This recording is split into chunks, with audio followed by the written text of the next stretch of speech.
Hello and welcome back to my channel. Today I got some more Age of Empires 2 news for you.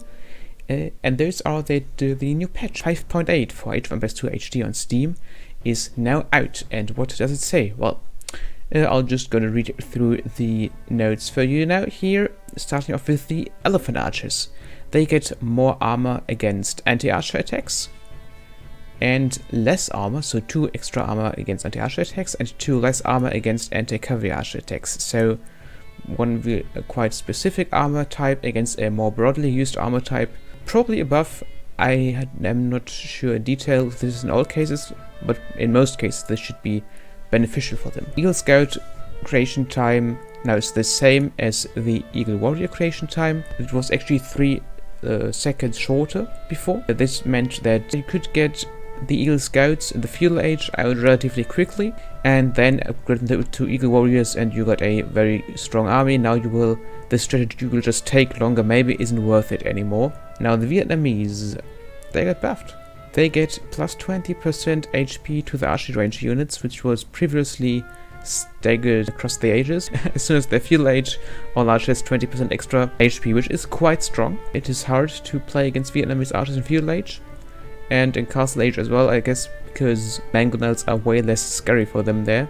But also their cavalry is weak, it is still very weak, and that's the way we can get Vietnamese players and the lack of ability they have there. The Russian archers get 5 extra HP, so that's, well, even more tankier archers. Yeah, one of the 3 most controversial changes is that towers, so watchtowers, guard towers and keeps, cost 25 extra wood now. This is very important because this wood cost on the towers was really the limiting factor, because you could spend all your stone on towers when you were doing a tower rush, but you would need wood for a lot of other things in your economy as well. So now you need to decide, do I want to fully commit into my tower rush, or do I want to do some half tower rush build, whatever, and still keep my economy going? So this will be now fully committing into that. It will be a little bit more punished, which I think is a good idea. Coinage has been moved to the Castle Age, banking to the Imperial Age. This has been done to combat slinging, which is a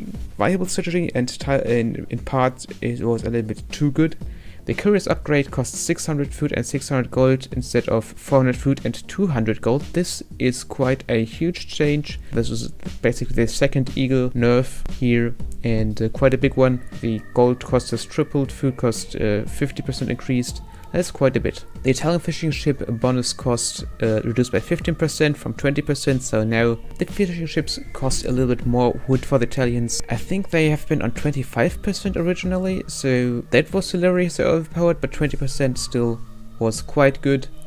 That got fixed now, I'm glad. Khmer receive Arbalest upgrade. I mean, when you were playing with the Khmer in the late game, you were probably going for elephants, since they are really big, beefy and tanky, but now you also got the Arbalest option, so you can do a little bit lighter when you're not that big on resources. Arambai and Karambit Warriors both are more expensive now. Arambai cost 80 wood, 60 gold, instead of 50 wood, 60 gold, and the Karambit cost 30 food, 15 gold, instead of 25 food, 10 gold. So this was quite a considerable increase, especially for the Karambit Warrior.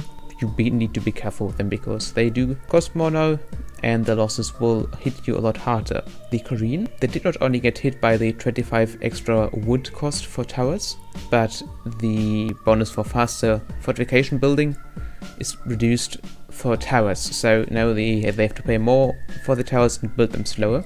That was a good change, I think. The Mamelukes takes 5 less damage from halberdiers, kinda nice. Mamelukes, very expensive units, and well, sucks if you lose them. The Siege Tower has a lower collision size. Those are really clunky to use, you know, they're slightly less clunky, which is something I'm all for.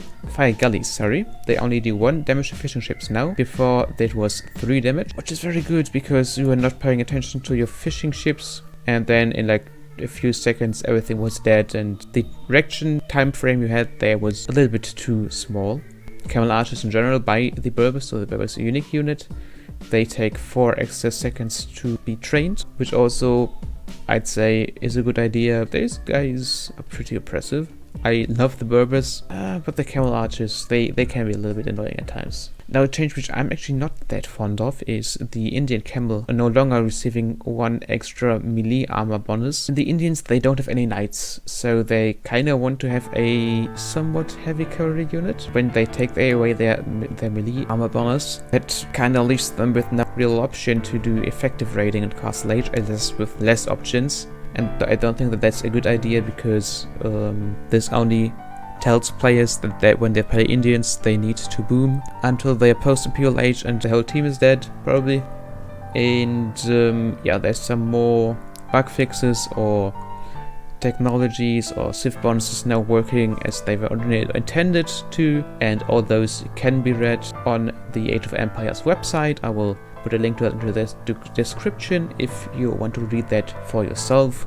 But for now, this should be all for this video. I would like to thank you and say goodbye until the next one. This has been Alkhalim.